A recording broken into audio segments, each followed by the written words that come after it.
Dan garis finish semua kehidupan hamba Allah di dunia ini adalah kematian. Semuanya mati. Yang pinter mati, yang bodoh mati, yang kaya mati, yang miskin mati, yang cantik mati, yang jelek mati, semuanya mati.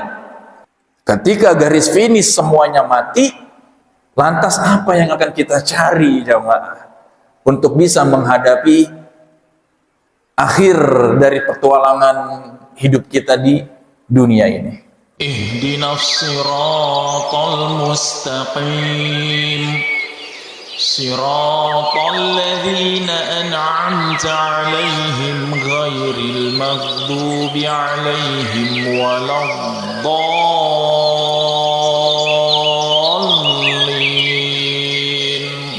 Jamaah,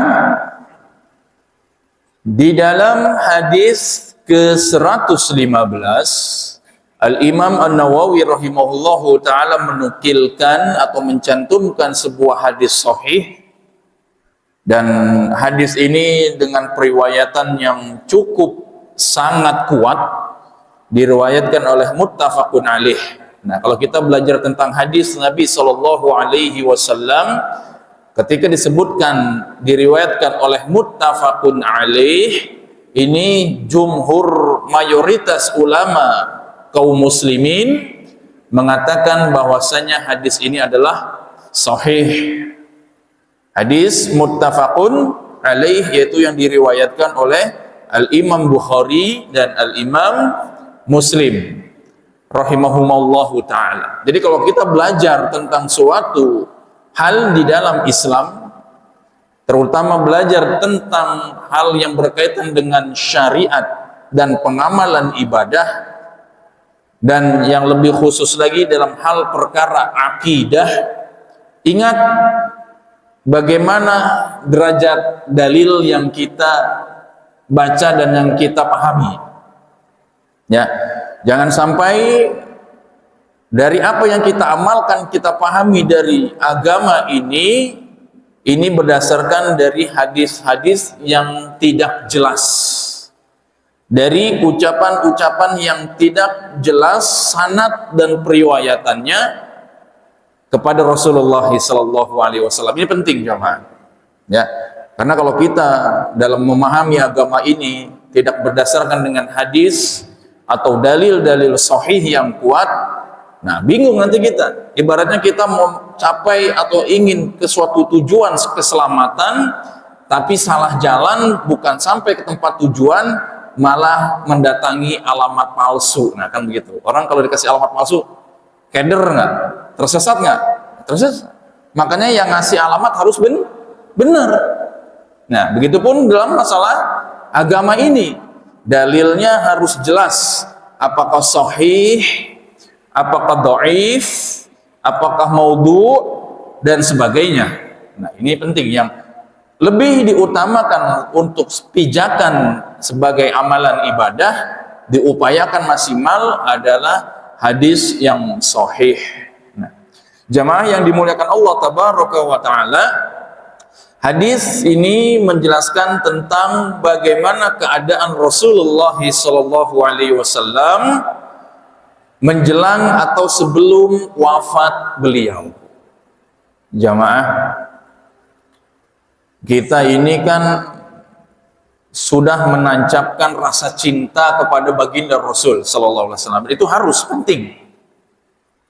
Sebagaimana syahadat kita, dua kalimat syahadat kita, asyhadu an la ilaha illallah wa asyhadu anna muhammadan rasulullah, atau dalam hadis yang lain, asyhadu an la ilaha illallah wa asyhadu anna muhammadan abduhu wa rasuluhu. Gitu ya jamaah ya. Nah, ketika kita meyakini syahadat asyhadu an la ilaha illallah, aku bersaksi bahwasanya tidak ada yang patut disembah, tidak ada yang berhak untuk diibadahi selain Allahu Jalla Jalaluh, maka kita menafikan semua sesembahan lain selain Allah Subhanahu wa ta'ala. Gitu ya jamaah. Tidak boleh lagi meyakini sesembahan-sesembahan Tidak boleh lagi meyakini apa namanya itu jamaah Tuhan-Tuhan selain daripada Allah Subhanahu wa taala. Jadi dikatakan di sini asyhadu alla ilaha illallah wa asyhadu anna Muhammadan abduhu wa rasuluh. Rukun Islam yang pertama kaum muslimin adalah bersyahadat, meyakini asyhadu alla ilaha illallah wa asyhadu anna Muhammadan abduhu wa rasuluh. Dan yang kedua adalah syahadat meyakini bahwasanya baginda Rasulullah sallallahu alaihi wasallam adalah rasul dan sekaligus hamba Allah. Dan konsekuensi dari meyakini baginda Rasulullah SAW sebagai Rasulullah adalah menjadikan rujukan, menjadikan panutan, dan menjadikan patokan dari setiap amalan ibadah kita berdasarkan dari tuntunan baginda Rasulullah SAW. Ini penting jemaah. Memahami syahadat la ilaha illallah wa asyhadu anna Muhammadan abduhu wa rasuluh. Ketika kaum muslimin mengaku atau sering mengucapkan kalimat asyhadu alla ilaha illallah wa asyhadu anna Muhammadan abduhu wa rasuluh atau wa asyhadu anna Muhammadar rasulullah, dia masih berbuat syirik, dia masih menyembah patung, menyembah kubur, datang minta wangsit, minta berkah ke kuburan-kuburan, datang ngalap berkah ke dukun-dukun, ya, itu diragukan syahadatnya. Berarti menjadikan tandingan bagi Allah Subhanahu wa taala. Kan begitu jamaah ya. Sering diucapkan la ilaha illallah, tapi banyak mengaplikasikan amalan-amalan yang bersinyalir dengan kesyirikan. Masih ngalap berkah ke kuburan, ke patung-patung, ke keramat-keramat, ke dukun-dukun, apalagi yang parahnya ke batu-batu. Wah, ini kalau pakai cincin ini nanti bisnis bisa lancar. Kalau pakai jimat ini nanti jodoh bisa gampang dan sebagainya. Dan yang kedua adalah konsekuensi asyhadu anna Muhammadar Rasulullah, menjadikan Rasul sebagai panutan, sebagai rujukan, sebagai contoh suri tauladan, dan yang terlebih vital lagi adalah mengikuti tuntunan, arahan, ajaran dari baginda Rasulullah SAW dan menjauhkan diri dari amalan-amalan yang tidak dicontohkan oleh baginda Rasulullah SAW, dan juga tidak ada apapun dari yang diriwayatkan kepada Rasulullah SAW. Itu penting jamaah.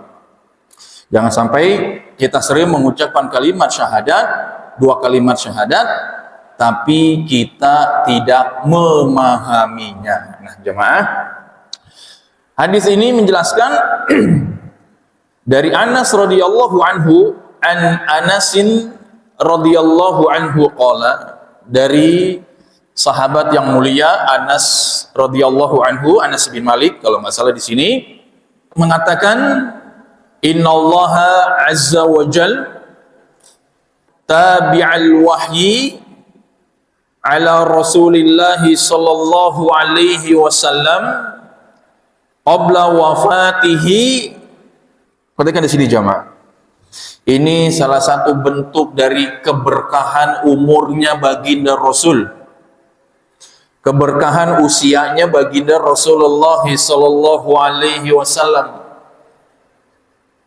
Allah tabaraka wa ta'ala berdasarkan hadis ini, innallaha azza wa jalla tabi'al wahyi ala Rasulillah sallallahu alaihi wasallam, sesungguhnya Allah subhanahu wa ta'ala lebih banyak menurunkan wahyu, lebih banyak menurunkan wahyu kepada baginda Rasulullah sallallahu alaihi wasallam qabla wafatihi, sebelum wafat beliau. Jadi pada saat menjelang wafatnya baginda Rasulullah SAW, Allah lebih banyak lagi menurunkan wahyu kepada beliau untuk semakin banyak Nabi mendapatkan wahyu menjelang waktu-waktu ajal beliau. Nah, kenapa di sini nanti kita bahas hatta tuwaffiya aqsara ma kana al-wahyu alaih, sampai dikatakan di sini pada masa-masa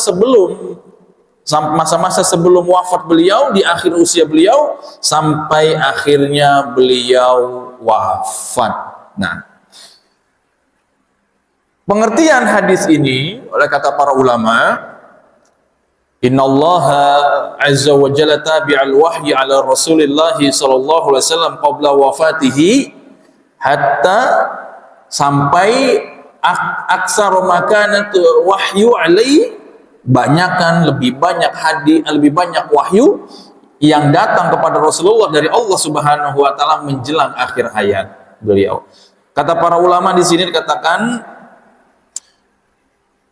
kandungan hadis ini menjelaskan tentang keberkahan usia Rasulullah sallallahu alaihi wasallam, dan juga Allah Subhanahu wa taala menjadikan akhir atau waktu-waktu menjelang wafat Rasulullah sallallahu alaihi wasallam sebagai bukti amanah dan kesempurnaan agama yang diturunkan Allah kepada umat ini melalui Rasulullah, sehingga tidak ada yang terlewat setelah baginda Rasulullah wafat.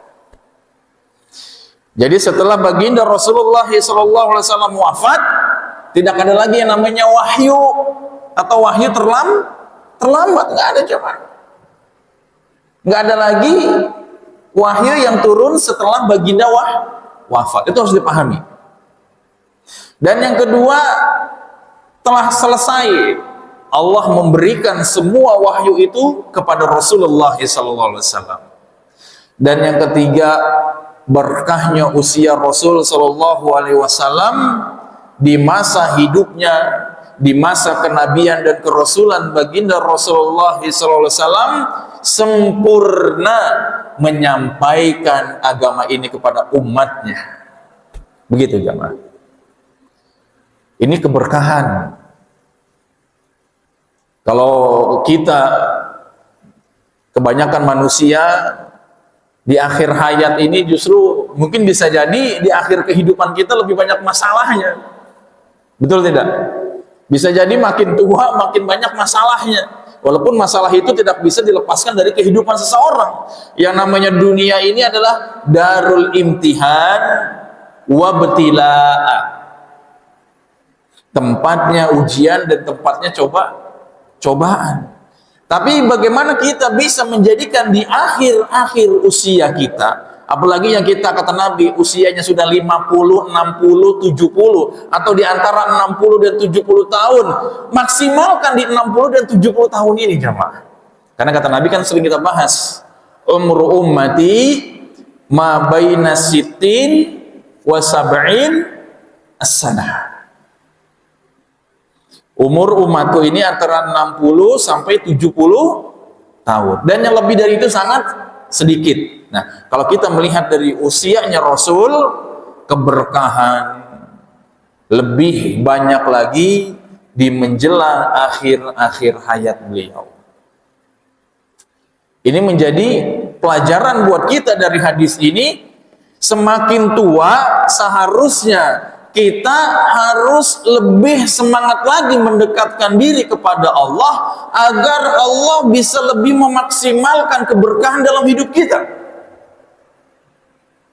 Semakin tua, semakin menimbulkan kesadaran buat kita pribadi, kita semua tanpa terkecuali termasuk saya. Semakin tua umur, semakin mendekati ajal.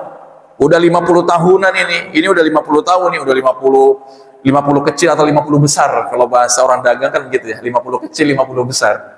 50 kecil misalnya 51, 52, 53, 50 kecil, 50 besar, 54, 55 dan seterusnya. Menjelang usia 60 tahun nih warning ini.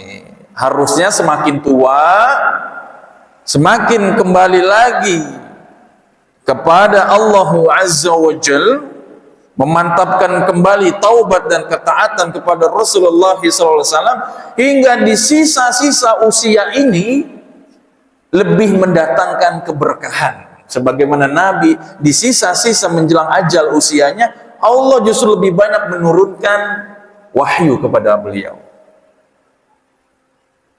Ini pelajaran yang kita bisa ambil dari hadis ini, sebagian dari kandungan. Dan yang kedua jamaah, kandungan dari hadis ini kata para ulama dituliskan oleh Syekh Salim bin Eid Al-Hilali, niscaya bagi siapapun yang memaksimalkan di usia tuanya untuk orang-orang yang bertaubat dan kembali lagi memantapkan bentuk peribadatannya kepada Allah Subhanahu wa taala, baik itu ibadah-ibadah yang sifatnya kewajiban fardiyah apa Ustaz? Yang fardu ain bagi dirinya. Seperti sholat 5 waktu, ini fardu ain. Gak boleh dibilang ini sebagai fardu kifayah. Sholat 5 waktu bagi muslimin dan muslimah, ini adalah fardu ain. Dan yang setelah itu, Allah akan meninggikan derajat bagi setiap muslim atau muslimah, yang dimana pada saat dia menyadari ajal sudah mulai mendekati dirinya, dengan bilangan umur yang semakin tua, Allah akan meninggikan derajat untuk dirinya. Begitu jamaah. Semakin tua, sholatnya semakin disiplin, baca Al-Qur'annya semakin rutin, puasa sunnahnya semakin rajin, sedekahnya semakin rutin, dan seterusnya. Hatinya semakin dibersihin. Betul nggak? Harusnya seperti itu, agar di akhir kehidupan ini bertambah derajat ketinggian kita di sisi Allah Subhanahu wa taala. Jangan sampai di usia tua menjelang kematian malah semakin terhinakan. Jangan semakin terhinakan. Nah, Allah tabaraka wa ta'ala meninggikan derajat seseorang hamba yang kembali bertaubat kepadanya dan gemar melaksanakan amal soleh, wabil khusus ketika usia-usia menjelang ajal kematian. Patokannya begitu, 60 dan 70 tahun. Ini patokan berdasarkan dalil, bukan berdasarkan perkiraan, tapi berdasarkan dalil. Kata Rasul, umur hamba Allah itu antara 60 sampai 70 tahun. Nah, ini warning buat kita, ataupun peringatan buat semuanya. Tapi yang masih diberi umur panjang sampai 60 tahun, nah, bergegaslah. Karena garis finish kita sudah dekat. Jamaah, kalau kita melihat sebuah perlombaan, ini lomba ya, bukan pertandingan, lomba. Karena dalam hidup ini kan kita disuruhkan fastabiqul khairat. Betul tidak? Berlomba-lombalah dalam kebaikan, fastabiqul khairat. Kalimatnya begitu. Berlomba-lombalah kalian di dalam kebaikan. Ketika kita berbicara tentang perlombaan, siapa yang paling terbaik dan siapa yang paling cepat atau siapa yang menjadi juara, ketika mendekati garis finish, itu semakin lemah atau semakin kencang? Makin kencang ya? Ketika kita sudah melihat, garis finish kita 100 meter lagi ke depan ini, kira-kira kita semakin bersantai atau semakin bergegas? Semakin bergegas jemaah. Yang tadinya tenaga sudah mulai habis, yang tadinya sudah mulai putus asa, yang tadinya sudah mulai lemah, sudah mulai ya Allah mau nyerah gitu. Tapi ketika kelihatan di depan atau kita tahu garis finish kita sudah di depan, sebentar lagi kita akan sampai, dipercepat, dimunculkan lagi tenaga, dimunculkan lagi semangat, dikuatkan kembali semua tekad untuk bisa menjadi yang terbaik di garis finish. Betul tidak? Dan garis finish semua kehidupan hamba Allah di dunia ini adalah kematian. Semuanya mati. Yang pinter mati, yang bodoh mati, yang kaya mati, yang miskin mati, yang cantik mati, yang jelek mati, semuanya mati. Ketika garis finish semuanya mati, lantas apa yang akan kita cari jamaah untuk bisa menghadapi akhir dari petualangan hidup kita di dunia ini? Dan yang kedua, kandungan dari hadis ini jamaah, kata para ulama, banyak ayat di dalam Al-Quranul Karim yang diturunkan pada akhir masa kerasulan baginda Rasulullah SAW. Hal ini jelas berbeda dengan awal-awal kerasulan beliau. Bahkan tatkala wahyu Allah kepada baginda Rasulullah SAW itu pernah terjeda beberapa waktu. Pernah lama tidak turun wahyu. Kaum musyrikin lantas berkata, orang-orang musyrik lantas berkata, dan sinis, nyinyir. Sinis itu apa bahasa kita lain? Nyinyir ya. Sinis kepada baginda Rasulullah SAW, Rabbmu telah membencimu. Tuh kan, Allah udah benci sama ente, itu kata orang kafir. Dan hadis ini membantah ucapan kaum musyrikin. Allah itu tidak membenci baginda Rasulullah SAW. Ketika Allah sedikit menjeda turunnya wahyu beberapa saat kepada baginda Rasulullah, karena Allahu ya'lamu bima la na'lamu. Allahu lebih tahu dari apa yang tidak kita tahu. Di mana Allah menurunkan wahyunya dan kapan Allah akan menurunkan wahyunya. Dan dalam hal apa asbabun nuzulnya itu Allah yang maha tahu. Dan ketika pada saat itu wahyu itu terjeda beberapa saat di waktu itu, kata para ulama di sini, orang-orang kafir, orang-orang musyrik sinis, menyinyirkan baginda Rasul. Tuh, ente itu sudah ditinggalin sama Allah. Allah itu udah membencimu. Dan hadis ini membantah ucapan kaum musyrikin. Allah tidak pernah meninggalkan Rasulullah SAW sedikit pun, apalagi membenci baginda Rasul Sallallahu Alaihi Wasallam. Bahkan di akhir hayatnya Allah intens menurunkan wahyu-wahyu kepada baginda Rasulullah SAW. Jamaah, di antara bentuk perhatian dan di antara bentuk cinta seorang hamba kepada orang yang dicintainya, itu salah satunya kan sering ditegur ya jamaah ya, betul nggak? Sering ditegur, sering disapa, sering ditanya, dan sering diberikan apa yang dia suka, betul nggak? Nah, lantas apabila hal itu kita lihat mungkin belum tepat waktunya, tidak kita tegur, tidak kita sapa, atau belum kita berikan apa yang dia inginkan, apakah itu menjadikan kita nggak cinta sama dia? Kan enggak.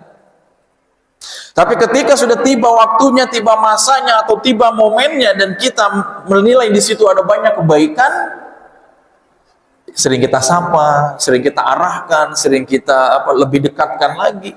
Dan ini adalah naluri manusia kepada yang dicintainya. Ketika kita sedikit waktu menjedakan, sedikit waktu mungkin agak lama untuk memberikan sesuatu yang kita anggap sebagai bukti cinta kita kepada orang tersebut, bukan berarti kita nggak cinta, bukan berarti kita nggak sayang. Ini harus dipahami jamaah. Ini ibu-ibu atau bapak-bapak. Ketika orang yang kita cintai dan kita sayangi dari pasangan hidup kita, kita mungkin masih berhalangan atau mungkin belum waktunya, sehingga mungkin ada suatu hal yang menjadikan jarang ditegur atau jarang diberikan sesuatu yang menyenangkan, bukan berarti pasangan kita tidak sayang. Kembali lagi ke konteks hadis ini, Rasulullah adalah al-jalil, al-khalil ilallah subhanahu wa ta'ala, hamba Allah yang paling dicintai dan hamba Allah yang paling dekat posisinya di sisi Allah subhanahu wa ta'ala, dan dibuktikan langsung oleh Allah menjelang wafatnya banyak diberikan wahyu oleh Allah subhanahu wa ta'ala. Dari hadis ini pun bisa kita ambil kesimpulan, pelajarannya adalah yang ketiga, turunnya wahyu telah sempurna sebelum wafatnya baginda Rasulullah SAW. Turunnya wahyu telah selesai, telah sempurna sebelum wafatnya baginda Rasulullah SAW. Jadi tidak ada lagi ayat tambahan dan tidak ada lagi hadis tambahan setelah wafatnya baginda Rasulullah SAW. Nggak boleh bikin-bikin ayat, nggak boleh, haram. Dan nggak boleh bikin-bikin hadis disandarkan kepada baginda Rasulullah SAW, padahal baginda Rasul tidak pernah mengucapkan hal tersebut. Wabil khusus wahyu, tidak ada wahyu yang turun setelah wafatnya baginda Rasulullah SAW. Wahyu ini kan ciri kenabian ya. Jadi seseorang yang mendapatkan wahyu berarti dia itu nabi. Tidak ada nabi setelah baginda Rasulullah SAW. Dan ketika ada yang mengaku nabi, apabila ada yang mengaku rasul setelah baginda Rasulullah SAW, sudah dipastikan ini adalah sesat dan dusta. Mau siapapun itu, mau orang Arab, mau orang Asia, mau orang Indonesia, mau orang Afrika, siapapun itu, kalau mengaku menerima wahyu setelah wafatnya baginda Rasulullah SAW, itu adalah bohong. Di Indonesia nih banyak mengaku wahyu. Ada nabi dari Gunung Sindur. Lu pernah ya dulu ya, nabi dari Gunung Sindur ngaku nabi, ya kan? Ada lagi yang apalagi itu, banyaklah orang Indonesia tuh itu pernah. Ini yang kita ketahui di negara kita, mungkin di lain lagi mungkin ada gitu kan. Nah, kita pahami tidak ada yang boleh mengatakan atau menyatakan atau dinyatakan wahyu turun kepadanya setelah wafatnya Rasulullah SAW. Tidak ada nabi setelah baginda Rasulullah SAW. Nah, yang selanjutnya jemaah, banyaknya wahyu Allah Subhanahu wa taala, katakan di sini aqsa makana al-wahyu, alaih. Banyaknya atau lebih banyak wahyu diturunkan kepada beliau menjelang wafatnya adalah banyaknya wahyu yang turun pada akhir kehidupan Rasul sebagai bertanda dekatnya ajal beliau dan kedekatan beliau kepada Allah Subhanahu wa taala, dekat posisinya kepada Allah Subhanahu wa taala. Jemaah, kalau misalnya kita memahami diri kita ini akan segera wafat, diri kita akan segera wafat, karena kita semuanya akan mati nih. Kita semuanya camat ini, benar nggak? Kita semuanya adalah camat, calon mati. Ketika sudah terasa, kita sudah merasa kok mungkin sepertinya usia kita udah nggak lama nih. Kira-kira orang-orang yang kita sayang ingin kita kumpul dekat kita nggak? Ya, anak yang di sana pulang dulu sini. Bapak mau lihat kamu. Anak yang ada di sana, cucu yang ada di sana, sini kemari dulu. Sebelum bapak meninggal atau sebelum mamah meninggal, atau seperti ginilah kurang lebih bahasanya. Pengen kita ketemu dulu nggak sama orang-orang yang kita sayang? Pengen nggak kita komunikasi dulu di saat-saat terakhir kita menjelang kita ini mendekati masa kematian? Betul tidak? Itu adalah bukti sayang, bukti cinta. Ketika sudah mendekati masa ajal kematian, ingin dekat kepada orang-orang yang disayang. Begitupun sama.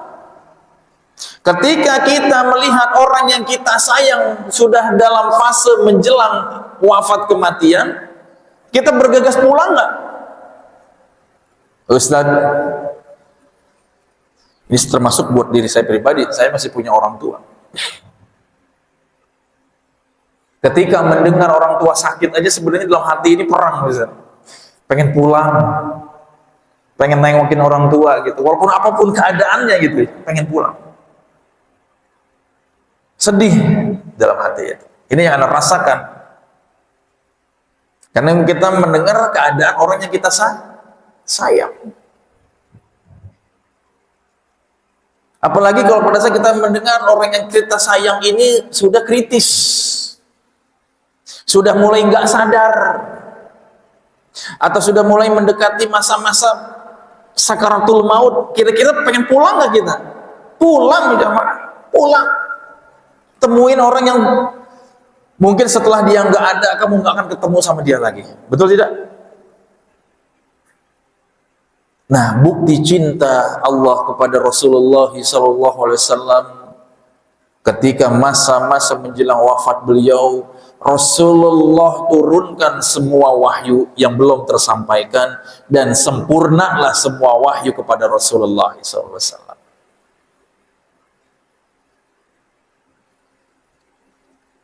Jamaah, kalau kita mau ingat kembali orang tua kita, ini orang tua kita yang sudah meninggal misalnya. Ustaz, orang tuanya sudah meninggal ya. Ini andai ya, tapi bukan suatu hal yang nggak boleh, tapi hanya sebagai perumpamaan. Ketika dulu mungkin kita bisa mendampingi orang tua kita menjelang saat-saat mendekati kematiannya, ingin nggak kita sampaikan semua rasa cinta kita kepada beliau? Betul ya? Bapak, mama, emak, ibu, maafkan saya belum bisa menjadi anak yang berbakti. Semua kehidupan bapak dan ibu menjadi jalan kehidupan buat saya. Betul tidak? Semua perjuangan bapak menjadi aliran darah semangat dalam tubuh saya menjalani hidup ini. Bukti cinta kepada orang yang kita sayang. Kita sampaikan semua kasih sayang kita kepada orang yang kita sayang. Ini pun sama. Allah Subhanahu wa taala membuktikan cintanya kepada baginda Rasul dengan disempurnakannya wahyu kepada beliau sallallahu alaihi wasallam.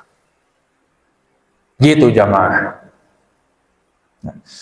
Jadi membantah tentang ucapan Allah membenci baginda Rasul karena lamanya atau terjedaknya wahyu. Dan yang kedua, yang inti dari hadis ini adalah, di hadis ke-115 ini jamaah sekalian, diantaranya inti kandungannya selain tadi yang kita bahas adalah di akhir usia kita menjelang kematian, perbanyaklah mendekatkan kembali diri kita kepada Allah agar kita membuktikan kita di akhir hayat ini mendapatkan kasih sayang dan keberkahan dari Allah Subhanahu wa taala. Jangan sampai di akhir menjelang kematian ini kita justru mendapatkan bukan kebencian, apa bahasa kita Ustaz, kalau kita makin jauh dari Allah Subhanahu wa taala. Di akhir hayat malah semakin membangkang kepada Allah Subhanahu wa taala. Dan naudzubillah, mati dalam keadaan su'ul khotimah, masih dalam keadaan sering melalaikan kewajiban kepada Allah Subhanahu wa taala. Mati masih dalam berlumuran dosa-dosa, belum bertaubat, mati dalam keadaan syirik, mati dalam kebid'ahan, mati di dalam kezaliman, mati di dalam sesuatu yang Allah dan baginda Rasulullah larang untuk kita masuk ke dalamnya. Gitu jamaah ya. Patokan buat kita semua, patokan tanpa terkecuali. Usia 50, 60, 70. Lebih khusus 60 dan 70 tahun. Ini lampunya udah mulai merah-merah nih, udah bukan kuning lagi. Sebenarnya lampu kuning itu semua umur, karena kematian ini tidak melihat usia, tapi lebih khusus lagi dipersempit lagi jangkauannya berdasarkan hadis Nabi SAW, umru ummati ma baina sitin wa sab'in wa aqallu ma aksara minhu, atau kama qala Rasulullah SAW, umur umati di antara 60 dan 70 tahun dan sangat sedikit yang melewati itu. Menghitung hari, kalau ibaratnya sama kita ini sedang menghitung hari jamaah, ya Allah ya Karim. Rugi ketika waktu kita itu dihabiskan buat yang tidak bermanfaat, apalagi jauh dari kebaikan dunia dan akhirat. Rugi jamaah. Jangan sampai ajal kematian lagi maksiat, jangan sampai ajal kematian lagi keadaan yang jelek lah. Kita kan kepengennya mati itu dalam keadaan husnul khatimah, setelah bertaubat kepada Allah Subhanahu wa taala, mohon diampuni diri kita dari segala dosa. Dalam keadaan sujud bermunajat kepada Allah Subhanahu wa taala. Dalam keadaan melaksanakan haji dan umroh di Haramain misalnya, di tanah suci. Dalam keadaan kita sedang berjihad membela agama Allah. Kan kita kepengen mati ini dalam keadaan husnul khatimah. Mati dalam keadaan membaca Al-Quran, jangan sampai mati dalam keadaan bantingin kartu. Mati dalam keadaan berzikir, mengharapkan berkah, la ilaha illallah, subhanallah, alhamdulillah, Allahu akbar, la ilaha illallah, dalam keadaan bizikrillah, dalam keadaan berzikir kepada Allah. Meninggal dalam keadaan itu, kan seperti itu. Mati dalam keadaan kita sedang membangun sesuatu untuk investasi akhirat kita, sedang berwakaf. Saya ingin membangun pesantren, sedang bangun pesantren. Belum selesai keburu meninggal, tapi dalam keadaan berjuang menghidupkan agama Allah, insya Allah husnul khatimah. Dalam perjuangan. Jangan sampai mati dalam keadaan nyicil hutang riba. Mati dalam keadaan nyicil hutang riba. Nauzubillah. Alhamdulillah Ustaz. Jangan sampai itu.